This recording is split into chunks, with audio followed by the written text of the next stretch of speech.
Hello, English learners, and welcome. I'm your host, Paul. How are you doing today? I'm doing well, thank you.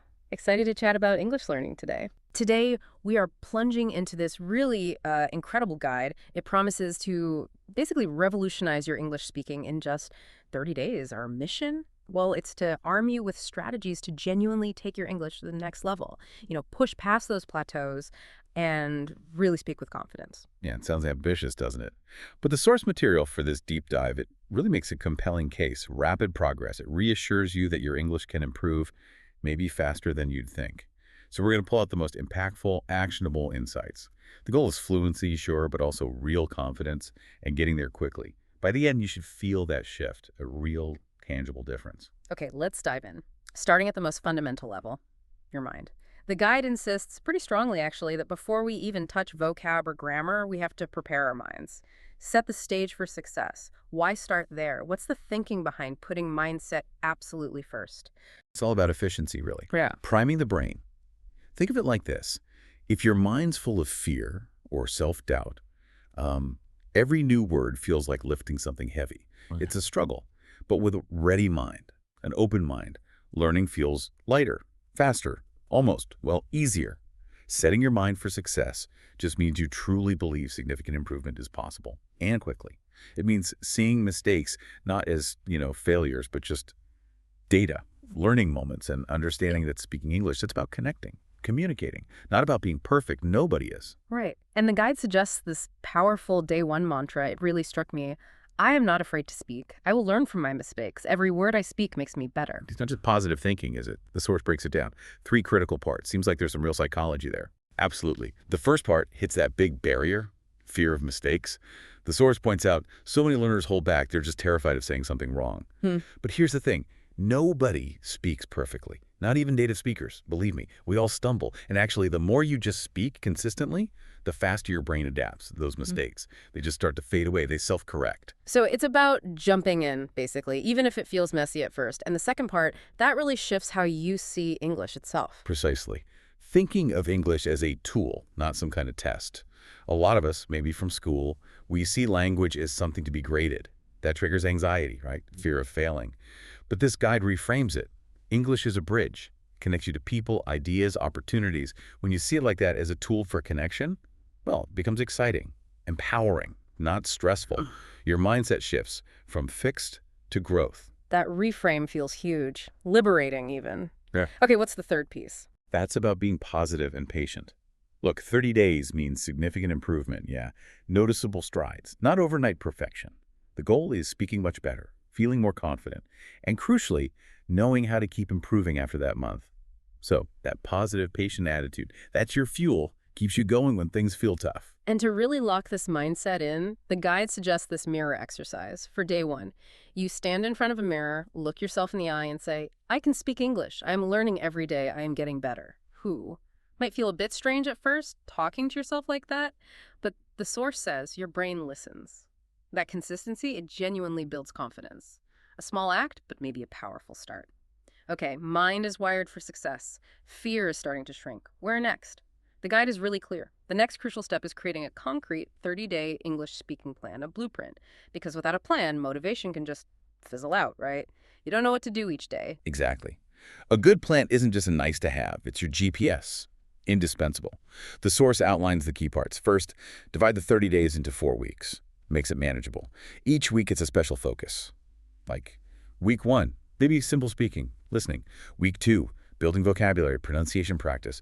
Week 3 could be longer sentences, expressing ideas. Week 4, really focusing on real conversations with people. This avoids overwhelm. It guides you. So it's progressive, a pathway, not just a chunk of time. Exactly right. Second, you need a daily routine. Non-negotiable. Carve out time every day for speaking practice. Talk aloud to yourself, grab a friend, use an app, whatever works. Also, dedicated listening time. To really internalize the sounds, the flow. And vocabulary practice, maybe 5-10 new words or phrases a day, and actually use them in sentences. The guide really hammers this home. Consistency is everything, even 15-20 minutes daily. It's the regularity that counts, builds the habit. And how do you know it's working? How do you measure that consistency? Good question. That's the third point. Set clear, measurable goals. Not vague wishes like get better. Small, achievable daily things like Hmm. day 1, speak English for 5 minutes straight. Day 7, use 50 new words actively. Day 15, hold a 10-minute chat. Day 30, speak confidently for 30 minutes. See, it lets you see your progress. That's a huge motivator. Fourth, track it. Keep a notebook. Use your phone. Log what you did, how long you spoke, new words, challenges. Self-monitoring keeps you honest. And finally, be flexible, but stay consistent. If you miss a day, it happens. Don't beat yourself up. Just start again the next day. The main thing is to keep going, every day, even just a little bit. This plan, it's your map, your guide through the journey. Okay, mindset primed, roadmap in hand. What's the fuel for this engine? The guide says it's vocabulary. Building that word arsenal that really works for you makes sense. Without the right words, it's hard to express yourself clearly, right? You nailed it. And the good news, it's not about learning thousands of obscure words immediately. The source wisely focuses on the right words, words you can actually use every day. High-frequency stuff, practical. It lays out simple steps to build this useful vocab in 30 days. Okay, what are those steps? How do you build vocab efficiently? First, focus on useful words and phrases for daily life. Think beyond single words, common phrases, things you hear all the time. Greetings, food, common actions, places you go. The guide suggests starting with topics you actually find interesting. Makes learning less of a chore, more fun, helps it stick. Second, use topic-based learning. Maybe dedicate each week to a theme, like week 1, family, friends, week 2, food, cooking, week 3, travel, week 4, work, hobbies, something like that. This connects words to real situations, helps your brain make links, easier recall. Right, so it's context, not just random lists, much more practical. Exactly. Third, don't just learn words alone. Use them in simple sentences right away. Make phrases like, I like pizza, or where is the station? And this is chaos. Say them out loud. Trains your brain to use them naturally. Fourth, keep a vocabulary notebook, your personal dictionary. Write down new words, meanings, example sentences that make sense to you, and review it often. Test yourself. And fifth, make a real effort to use your new words every day. Talk about your day using them. Plan your evening. Describe what you see. Actively integrate them. Yeah, that really reinforces the idea. Vocabulary learning isn't just memorizing, it's about using words in real conversation, making them yours. Okay, let's switch gears a bit. The source calls this next one maybe the best way to improve speaking. Daily listening. Why is just listening so crucial for actually speaking better? Seems a bit counterintuitive at first. But listening is like the hidden foundation of fluency. It's how your brain soaks up the real sound of English. The rhythm, the intonation, how native speakers connect words. You're not just hearing words, you're absorbing the music of the language. Where the stress falls, the ups and downs in pitch. It gives you the auditory blueprint you need to produce natural speech yourself. And the guide offers easy ways to practice listening daily. First, find English stuff you actually like. English songs you enjoy, short podcasts for learners, YouTube videos, maybe movies or shows. Use subtitles at first if you need to. If you enjoy it, you'll stick with it. Consistency becomes easier. Right, engagement over endurance. Makes sense. Totally. Second, focus on understanding the main idea. Don't obsess over every single word. If someone talks about their trip to the market, just try to get that main point. They went shopping for food, even if you miss a few words. This builds real-time understanding. Third, listen actively. Don't just let it wash over you. Listen with purpose. Ask yourself, what's the main point here? Any new words or phrases? How do they say things fast, slow? What's the tone? Fourth, use short listening sessions. Daily, even 10 or 15 minutes, maybe on your commute or before bed. Focused listening makes a big difference. And fifth, try repeated listening. Listen to the same short audio clip multiple times. First time for the gist. Second time, maybe catch new words or details. Third time, maybe even try repeating some sentences out loud, mimicking the speaker. Deepens understanding. Wow, yeah. You can really see how tuning your ear helps you speak more naturally, builds that foundation for effortless speech. Okay, next up, the source introduces something it calls a very powerful and fun way to improve speaking. Shadowing. So shadowing, what exactly is that and why is it supposed to be so good? Shadowing is pretty literal, actually. You listen to a short English sentence or phrase, and you immediately repeat it out loud. But you're not just echoing. You're trying to copy everything, the sounds, the rhythm, the speed, right after the speaker. It's like you're their linguistic shadow following them in real time. And it's super helpful because, well, it kind of bypasses your old pronunciation habits from your native language. It forces your mouth and tongue to make the English sounds accurately. That improves pronunciation, the individual sounds. But maybe even more importantly, it trains your brain for the rhythm, the intonation, the musicality of English, the natural flow. Doing this consistently, it builds huge speaking confidence and that muscle memory for your mouth. Sounds like a proper workout for your speaking muscles. Okay, how do you actually do it? How do you practice shadowing day to day? The guide breaks it down simply. First, pick a short audio clip, a sentence, maybe a bit of dialogue from a podcast or video. Even an app sometimes has this. Second, listen really carefully. Pay attention to their tone, speed, which words they stress. Third, play it again, but this time, speak right after them. Immediately, try to match their sounds, their pace, their rhythm as closely as you can. And fourth, repeat that same clip several times until it feels more comfortable, more natural. You can start small, maybe 5–10 minutes a day. Build up as you get better. And a couple of tips. Don't stress about perfection, especially at first. Just try. Focus on copying the intonation, the ups and downs. That's key for sounding natural. If you need to, use videos with subtitles first just to understand. But the main point of shadowing is the sound, the mimicry. The source calls it exercising your speaking muscles every day. And it's true. The more you do it, the stronger and more automatic your English speaking becomes. Okay, let's tackle something common.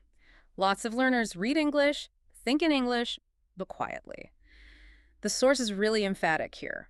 To truly master speaking, you have to actually say the words out loud, even if you're alone. Seems obvious, but maybe easily missed. Oh, it's absolutely critical. Speaking out loud is non-negotiable. It physically trains your mouth, your tongue, your vocal cords to make the English sounds.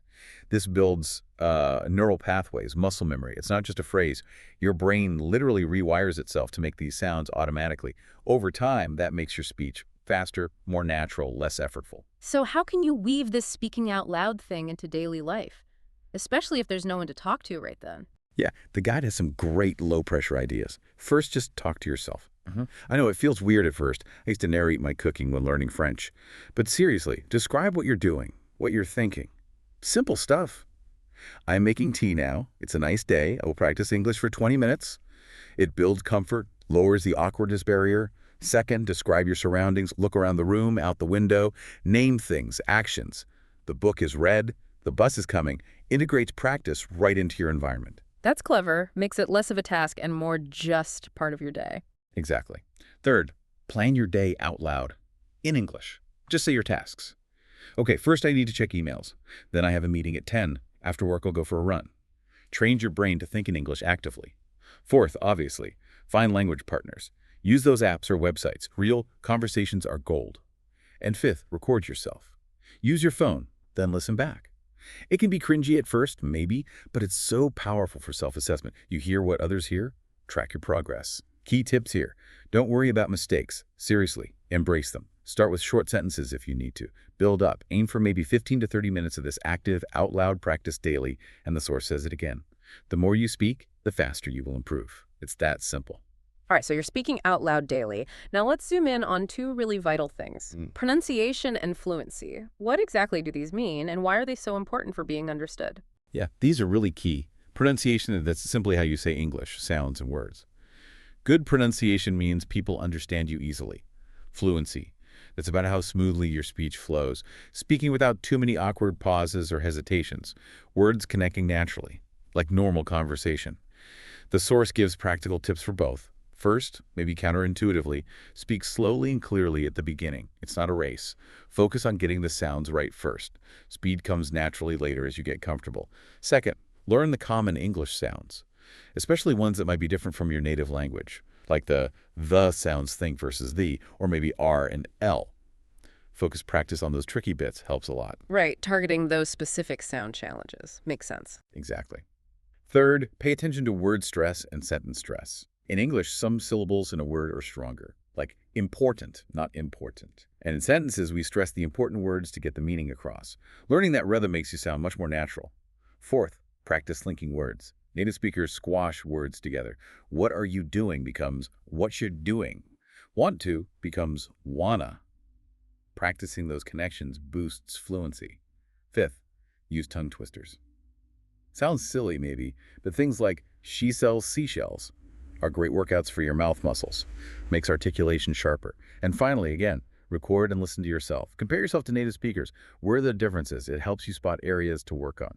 It's definitely a process. Refining pronunciation and fluency takes time, takes practice. And like the guide says, don't be afraid to make mistakes. They're just part of learning. Now, something practical. Watching English videos with subtitles is super helpful at first, right, for understanding. But the source highlights this crucial step. gradually using them less, reducing that dependence. Why is that such an important step? It is a big step, but it's vital because it forces your brain to rely on your ears, not your eyes. It trains you to process spoken English directly without needing to read along. It helps break that habit of constantly translating in your head, which really slows you down. You start building those direct connections between the sounds you hear and their meaning. The guide suggests a clear, step-by-step way to do this. First, start with English subtitles on. This helps you connect the sounds to the written words you're listening and reading together. Second, watch the same video a few times with the subtitles, maybe 2 or 3 times. Make sure you really understand the story, the vocabulary. Third, once you feel comfortable, watch it again, but this time, turn the subtitles off. Rely only on your listening skills. And fourth, maybe start with shorter videos or slightly simpler content. Make that transition feel less daunting. Yeah, and it's okay if you miss stuff when the subtitles are off, right? The guide says don't get discouraged. Your listening will improve with practice. It's a brave step, but sounds like it pays off. Okay, this feels like we're reaching the peak now. The stage where, as the source says, you really start to shine. Applying all this practice in real-life situations. Why is this jump from practice to real-world use so incredibly important? This is where it all comes together. This is where the learning sticks. When you actually talk to people, you learn to use English naturally, spontaneously, not just reciting rules. It forces you to think on your feet, respond quickly. That builds processing speed. And honestly, it's the biggest confidence booster there is. You realize, hey, I can do this. People understand me, even if it's not perfect. That feeling empowers you to try more. It's like you can practice swimming strokes on dry land forever, but eventually you got to jump in the pool. Love that analogy. Okay, so how can you, our listener, actually take that leap? Start using English in the real world. The source gives some really practical ways in. First, talk to friends or family who speak English. Even if they're learners too. Start simple, low stakes. How was your day? What did you do this weekend? Safe, supportive practice. Second, look for online speaking clubs or language exchange groups. There are tons of websites, apps. Connect with people for video calls, voice chats. Practice with different accents, different styles. Still pretty safe. Third, if you are in an English-speaking place, try talking to strangers. Just brief interactions, ordering coffee, asking for directions. Excuse me, where's the nearest? Simple stuff builds that real-world muscle. Those small everyday interactions really add up, don't they? They absolutely do. Fourth, try writing something short in English, an email, a comment, a journal entry, and then read it out loud. This helps bridge that gap between writing and speaking. Warms you up for spontaneous talk. And fifth, use social media. Post a short comment in English, then say it out loud. Low risk, high frequency. And the key tips for these real interactions: don't obsess over mistakes. Most people are friendly, patient, listen carefully, and if you don't understand, just ask, sorry, could you say that again? It's fine. The guide reassures us, every time you speak, you become more confident and fluent. It's a positive feedback loop. Okay, as we wrap up this deep dive, let's hit the final crucial piece. Staying motivated, keeping that fire lit throughout the 30 days and beyond. It's easy to start strong, but keeping it going, that can be the tricky part. It really can be. Language learning has its peaks and valleys. You'll have days you feel great, days you feel stuck or tired. Totally normal. But knowing how to keep your motivation high is what ensures you stick with it, even when it feels hard. That's what leads to real, lasting improvement. The source offers ways to keep that motivation strong. The first one is powerful. Remember your why. Your why, what does that mean exactly? It means reconnecting regularly with your deepest personal reasons for learning English in the first place. Why did you start? Is it for a better job? To travel freely? To connect with family or make new friends from different cultures? Understand movies without subtitles? Whatever your reason is, keep it vivid in your mind. Remind yourself daily. That core desire is what fuels your energy, your drive, especially on tough days. It's your engine. And the source adds a second vital point for motivation. You absolutely have to celebrate the small wins. Acknowledge your progress. So we've really covered a lot today. A full blueprint, really. From getting your mindset right, building that 30-day plan, to boosting vocabulary, tuning your ear with listening, sharpening pronunciation with things like shadowing, speaking out loud, and finally, the big one, taking that leap into real-world conversations. Yeah, and the core message from the source, it really holds true. If you consistently apply these ideas intentionally, your English really can grow faster than you might think. That transformation you're looking for, it's genuinely within your reach. So thinking about everything we've explored today, here's something for you to consider. What new English skill, no matter how small it seems, will you choose to activate with confidence today?